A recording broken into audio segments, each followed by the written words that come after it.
今天这个视频呢，我们来说一说减光镜。大家可以看到，在这边有一个无滤镜，这边可以选择不同档的减光镜。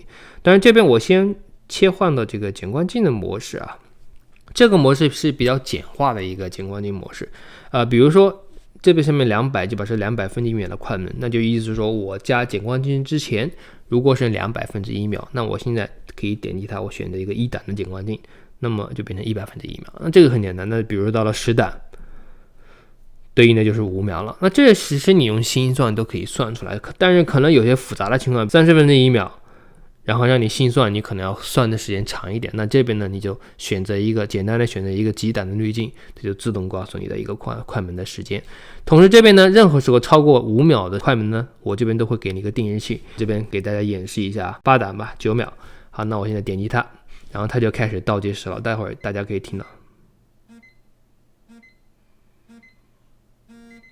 大家可以知道了，当然了，现在有的相机已经有闭门的定时器的功能就不需要了，或者你用外置的定时器也可以。但如果碰巧你没有的话呢，这个就是一个比较有用的一个功能吧。这就是简单的一个减光镜，但这个问题在哪呢？问题就是你没法去做一些复杂的一些参数调整，因为我们有时候不仅仅是调节快门，有可能说希望 ISO 和光圈一起来调整，达到我们想要的一个快门速度。那这种情况下就没法使用了。那怎么办呢？这时候你还是要回到手工模式方式。那我们先把这个关掉它，好，来给大家做一个操作。一般来讲，如果我用减光镜比较复杂的情况下，我会用手工先拍一张，确定它的直方图刚好是在中间，然后我把这个参数输入进来。输入参数的时候，大家注意，先要把这个 EV 按好，长按它一下，然后你根据你拍摄的参数输进来。假设我们现在拍摄的参数是 ISO 200，然后光圈呢是 F10， 这个快门速呢是200分之1秒。假设这是我拍摄的这个参数，那对应的这个 EV 值是多少呢？我这边就给你自动计算出来了， EV 值是 3.3， 这时候你就不用管它，也就这当前的这个环境的 EV 值是 3.3。 下面呢，你怎么去加一个滤镜呢？你首先要长按这个快门，因为我们希望快门变成自动，这时候的 EV 值实际上就定下来了。那这时候你就点击你想用的滤镜就可以了。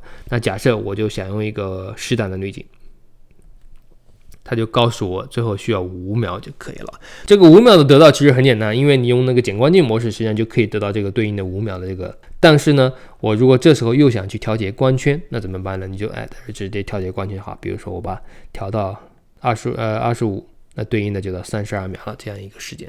所以这样就可以通过综合的调节去达到我的时间。或者说我之前用 F16 的光圈，那好，那没关系，我把 ISO 调低不就行了吗？我 ISO 如果有100的，这样我就可以根据这样调节 ISO， 也能够到我想要的这个快门数。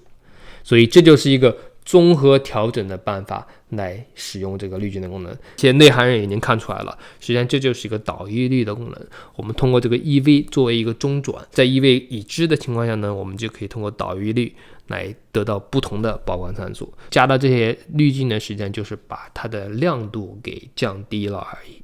好，那么今天呢，这个减光镜模式的介绍就介绍到这里，谢谢大家。